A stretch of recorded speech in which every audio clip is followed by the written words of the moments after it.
Question लिखा हुआ है 3x² माइनस प्लस 11x-4 और इसके दो जीरोस होते हैं अल्फा बीटा, तो नाम लिख दिया इसके दो जीरोस है m और n। और वैल्यू पूछी है, बतानी है m/n और n अपॉन में m की वैल्यू क्या होगी। ठीक, तो क्या करना पड़ेगा इसमें पहला स्टेप, जब भी तुम्हें ऐसा क्वेश्चन आए तो अल्फा बीटा और अल्फा इंटू बीटा निकालना है। तो अल्फा प्लस बीटा क्या होता है 11/-11/3 अल्फा बीटा c/a, मतलब ये तो डन हो गया। हम यहाँ वैल्यू डायरेक्ट नहीं डाल सकते, यहाँ एलसीएम होता है। क्या होता है, अगर तुम्हें ये तुम्हें ऐसे नंबर दिख रहा तुम डाल दो, ऐसा नहीं दिख रहा ना यहाँ पे, तो इसको क्या करना पड़ेगा हमें, एलसीएम कुछ ऐसा आ जाएगा, क्रॉस मल्टीप्लाई, नीचे इन दोनों का मल्टीप्लाई। थोड़ा लेंथी तो मैं भी कहूंगा ये है। इसमें देखो इसकी आइडेंटिटी बनानी पड़ती है, तुम्हें थोड़ा और दिमाग एक स्टेप लगाना पड़ेगा कि a प्लस बी का होल स्क्वायर क्या होता है, क्या होता है a² b² साथ में आता है, यही होता है। हमें यहाँ पे तुम्हें दिख रहा है ये a है, एक तरह से क्या है b, तो हमें इसकी वैल्यू निकालनी है, तो ये उधर चला जाएगा। क्या बन जाएगा यहाँ पे m प्लस n का होल स्क्वायर माइनस का 2mn। ये समझ में आया क्या किया, क्या समझे। उसके बाद बस वैल्यू डाल दो।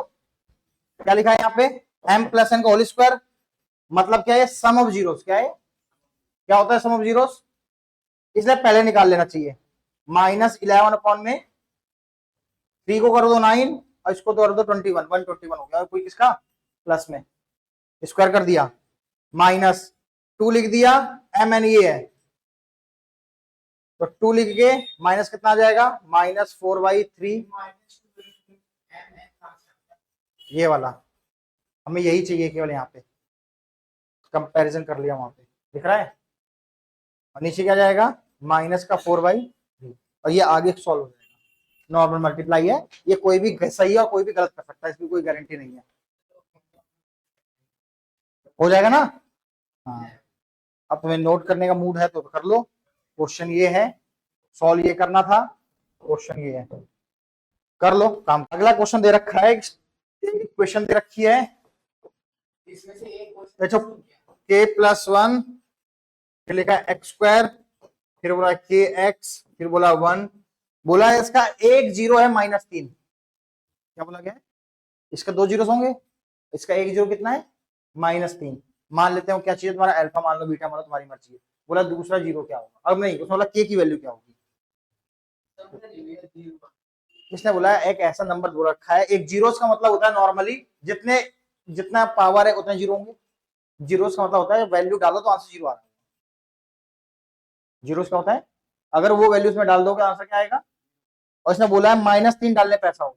क्या बोलेगा, क्वेश्चन यही लिखा हुआ है, if one of the following zero of the quadratic polynomial is -3, दो में से एक -3 है, तो जो भी जीरो तुम्हें दिया हो ना वही वैल्यू डाल दो। पुट x इक्वल टू क्या चीज -3। तो हमें पता है जीरो का मतलब क्या होता है, जीरो वैल्यू पुट कर रहे हो, मतलब कि जीरोस का मतलब होता है वैल्यू जब पुट करोगे तो आंसर क्या निकलेगा जीरो।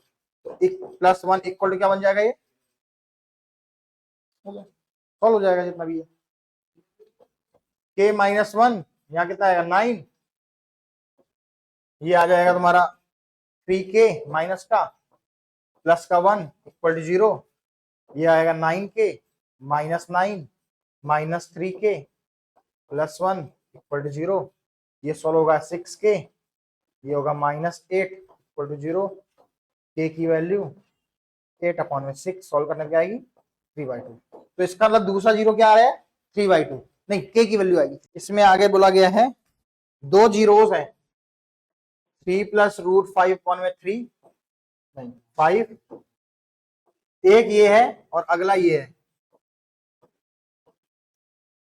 बोला कैसे क्वाड्रेटिक पॉलिनोमियल बतानी है, तो मान लीजिए ये अल्फा हो गया और ये क्या हो गया, एक सिंपल सी इक्वेशन है क्या x² minus alpha plus beta x plus alpha beta, और सामने क्या लगता है k लगता है, यही से होगा आंसर। देखते जाओ, ये तो बहुत पहले से बता रहा हूँ, ये फॉर्मूला है, यही सही है, बेस्ट सिंपल सोबर खत्म।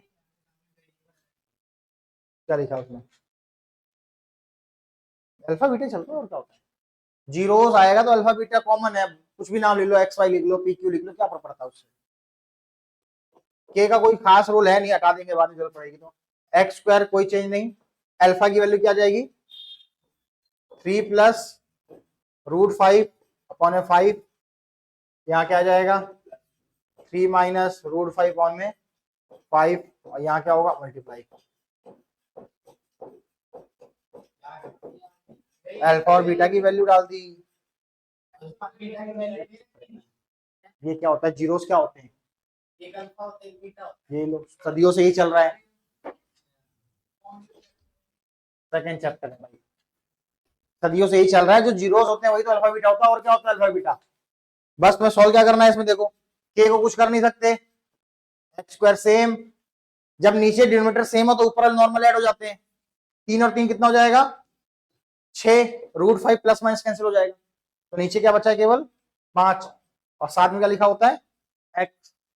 अब देखो ऊपर आइडेंटिटी लग रही है, a plus b a minus b, क्या होता है? a का स्क्वायर माइनस b का स्क्वायर, और नीचे कितना मल्टीप्लाई कितना हो जाएगा इनका? समझ में आ रहा है? अगर इसको तुम आगे थोड़ा सा देखोगे तो क्या आ जाएगा? के, एक मिनट, तो है मतलब अरे उसका रोल है अभी, 6, यहाँ पे आ जाएगा 4/25। एक्चुअली जितना तुम्हारा डिनोमिनेटर होता है ना सबसे बड़ा, इन सब का एलसीएम उसी से मल्टीप्लाई कर दिया जाता है, या समझो एक तरह से तुमने कॉमन ले लिया जो तुम्हें सुटेबल लगे, या तो इसमें तुमने एलसीएम ले लिया, एलसीएम आता है ना, तो यहाँ पे एलसीएम ले लोगे तो क्या आ जाएगा? यहाँ पे 25, अंदर क्या बचेगा?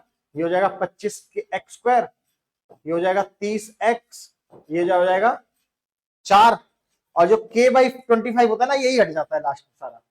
तो आंसर एक्यूरेसी के साथ पूरा ये है, कोई बच्चा ये लिख के आएगा तो भी सही है, और ये तुम चलो 2 आंसर बनते हैं तुम्हारे, या तो के के साथ लिख दो या तो ऊपर वाला के लिए लिख दो। इसमें बोला गया है 1 0 इक्वेशन बनानी है, फिर से बोला गया फर्स्ट 0 जो भी ले सकते हो वो तुम्हें दे रखा है 2 प्लस √5, और सम ऑफ 0 दे रखा है 4, यही ना क्वेश्चन? पर 1 0 तुम्हें दे दिया गया है और सम दे रखा है, सम का मतलब क्या होता है? ये पहला 0 तो उसको क्या मान लोगे, और सम का मतलब क्या होता है? प्लस बीटा, कितना है? अल्फा की वैल्यू प्लस बीटा, तो बीटा की वैल्यू क्या आ जाएगी? 4 - 2 - √5, सॉल्व करने क्या आएगा? 2 माइनस किसकी वैल्यू? बीटा की। समझ में आ रहा है? ये क्या है? अल्फा, और ये क्या निकला? इक्वेशन वही बनाई थी ना, सेम बना डालो, फॉर्मूला लिख रहा हूँ केवल, ये आएगा के एक्स स्क्वायर क्वाड्रेटिक पॉलिनोमियल बोलेगा, हाँ क्वाड्रेटिक पॉलिनोमियल बोलेगा तो ऐसे ही बनाना पड़ेगा। जहां जीरोस वर्ड आएगा वो तुम्हारा सेकंड चैप्टर है। देखो क्वेश्चन इस टाइप के थोड़े से नंबर बड़े दिखते हैं ताकि बच्चा थोड़ा सा कंफ्यूज हो, और कोई और मेथड लगाएगा कभी कोशिश भी कर ले, एलिमिनेशन लगाए या सब्स्टिट्यूशन लगाए, टाइम बहुत खपेगा, टाइम बचाना जरूरी है। तो इसको सॉल्व करना में किसके लिए? सॉल्व इक्वेशन में करने बोला गया है। तो ऐसे जब भी तुम्हें दिख रहा हो बस नंबर चेंज है और आगे पीछे है, तो सबसे पहले दोनों इक्वेशन को प्लस कर दो, ऐड इक्वेशन 1 एंड 2 को ऐड कर दो। ऐड करने से क्या हो जाएगा? इन दोनों को अगर ऐड करा जाए प्लस माइनस तो माइनस होगा, 378 में 152 जाएगा, कितना बचेगा? कितना आएगा? माइनस का, यहाँ पे कितना जाएगा? ये भी माइनस का, हाँ हाँ, इसको भी माइनस करना है, नहीं प्लस करना, प्लस कितना जाएगा? 600, भाई ये पढ़ के आए हैं तो चमचम हो रहा है। कुछ समझ में क्या किया है? क्या करा हमने? केवल इसको ऐड कर दिया है। अब 226 226 226 है ना, सब में से गायब होने वाला होता है, ऐसा ही आता है क्वेश्चन की होगा। डिवाइड कर दो सबसे, किससे? सब में माइनस भी है, सब 226 ही टेबल में भी आते हैं, थोड़ा कोशिश करोगे तो समझ में आ जाएगा। 200 का ट्रिपल कितना होता है? 600। और 26 का ट्रिपल होता है 78, मतलब 3 टाइम्स में कट जाने वाला है। तो यहाँ क्या आ जाएगा? x, ये आ जाएगा y, और ये आ जाएगा 3। माइनस सबसे हट गया, माइनस सब में था। तो समझ आया? फिर क्या करना है? Subtract equation 1 from 2। फ्रॉम 2 का मतलब है 2 में से 1 को हटाया है। ठीक है, लिखूं या ऐसे ही कर दूं? 152 x, ऊपर वो आई ऊपर ठीक,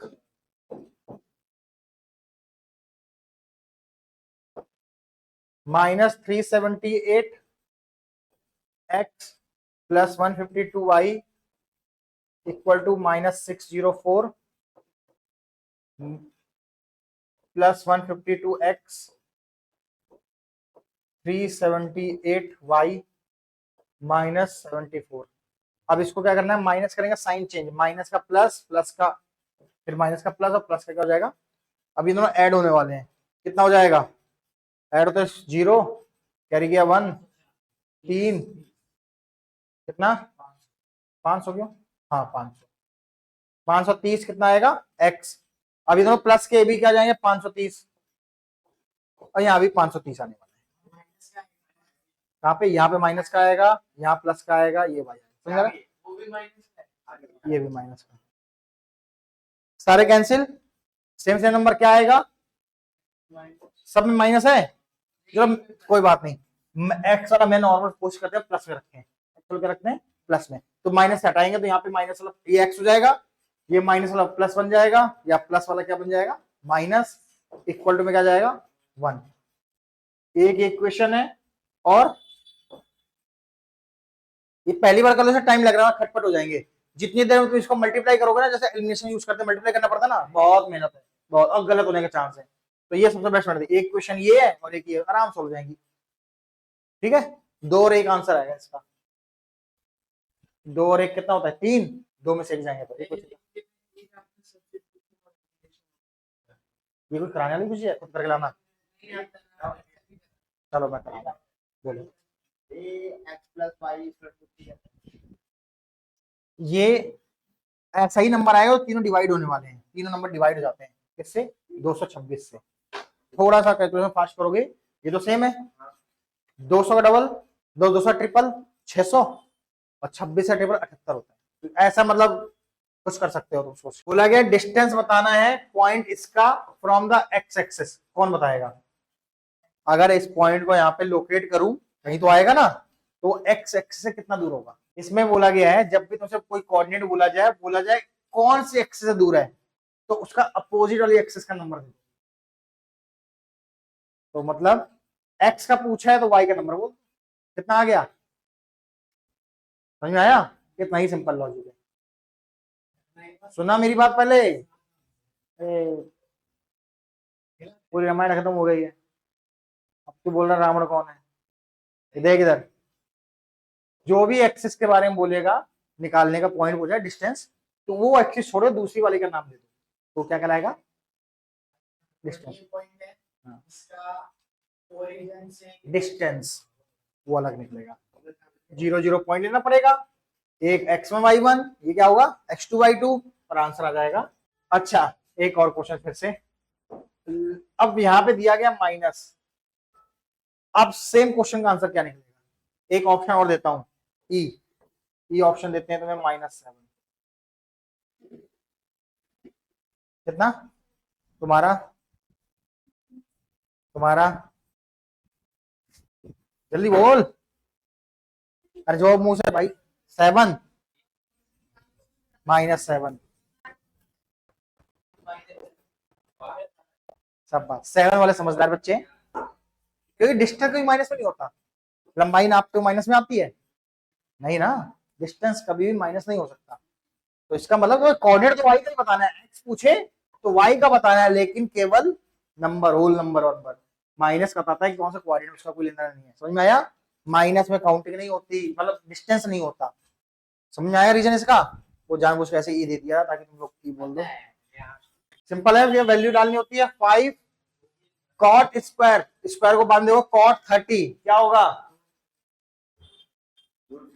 √3, √3 का क्या हो जाएगा यहाँ पे स्क्वायर प्लस 1 अपॉन साइन 60 कितना होता है √3/2, उसका भी क्या होगा माइनस कॉट 45, शाबाश शाबाश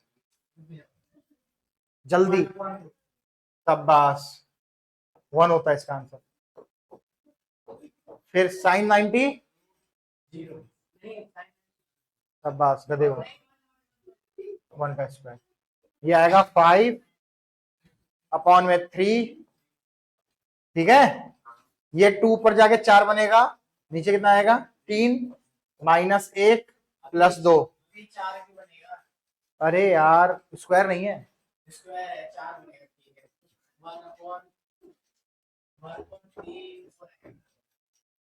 1/3/4, कुछ नहीं है 1 तो ऐसे मल्टीप्लाई।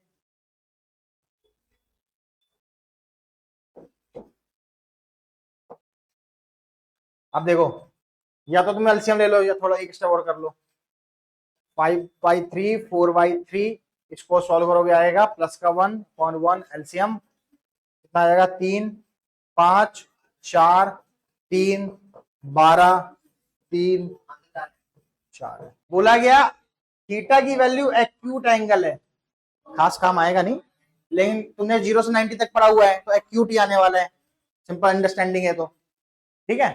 तो बोला गया ये बराबर है, मतलब साइन थीटा और कॉस थीटा दोनों की वैल्यू क्या है बराबर है। कब बराबर होता है थोड़ा लॉजिक पता होगा 45 पे है ना, लेकिन ऐसे नहीं लिख देना, दोनों बराबर होते हैं। लेकिन हम क्या सही तरीके से करते हैं ये इस समय, अगर इसका कुछ नहीं तो मल्टीप्लाई वन हो सकता है पॉसिबल, मल्टीप्लाई तो यहाँ क्या डिवाइड ही बन सकता है, तो साइन अपॉन में क्या जाएगा कॉस, इधर क्या बन गया 1 बचा, साइन बाई कॉस क्या होता है tan, tan कितना 1, और tan 1 कब होता है tan 45 पे कब होता है, तो tan मान लो गया तो थीटा की वैल्यू कितनी आ गई 45। कुछ ये प्रोसीजर होगा निकालने का, भले तुम्हें पता हो कि बराबर कहाँ होते हैं, करना लेकिन यही है, हाँ यही करना पड़ेगा। कैसे कर दिया मतलब क्या सामने है 3 उसी को नहीं मल्टीप्लाई डिवाइड कर दिया, ये डन 45 पता चल गया, मतलब थीटा की वैल्यू यहाँ डाल दो। बोला गया tan स्क्वायर 45 माइनस कॉट नहीं plus cot square 45 minus 2, tan 45 कितना होता है 1 का स्क्वायर, कॉट 45 क्या होता है 1 का स्क्वायर, फिर क्या है 2, 1 + 1 - 2, क्या समझे। दो नंबर जिसका रेशियो दे रखा है 2:3 और एलसीएम दे रखा है 180, बोला गया एचसीएफ कितना होगा। सेम क्वेश्चन करके आया है, तो मैं भी सोच रहा हूँ इसको कैसे करना है, क्या बात है, और क्या इसको रेशियो को x मानोगे, फिर एलसीएम निकालोगे तो t भी कॉमन आ जाएगा, एचसीएफ आ जाएगा t, तो t की वैल्यू सब पास। मेरी बात सुनो, तूने जो ही बोला लेकिन मैं समझ गया। रेशियो कितना है 2:3, लेट जो फर्स्ट नंबर होगा हमारा वो है 2x, सेकेंड वाला कितना हो जाएगा, मे भी दूसरा आंसर पॉसिबल है, मेरे बेटर समझ में आ रहा है 3x।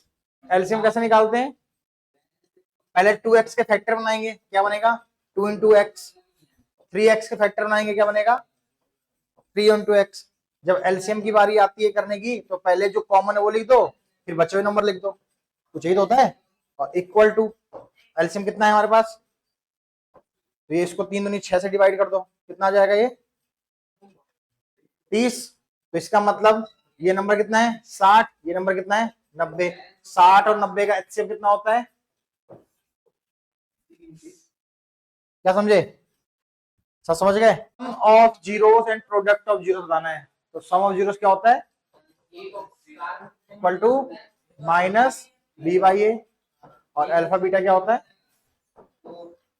कितना आएगा -b की वैल्यू कितनी है -9, 9/2, यहाँ कितना आएगा 4 by 2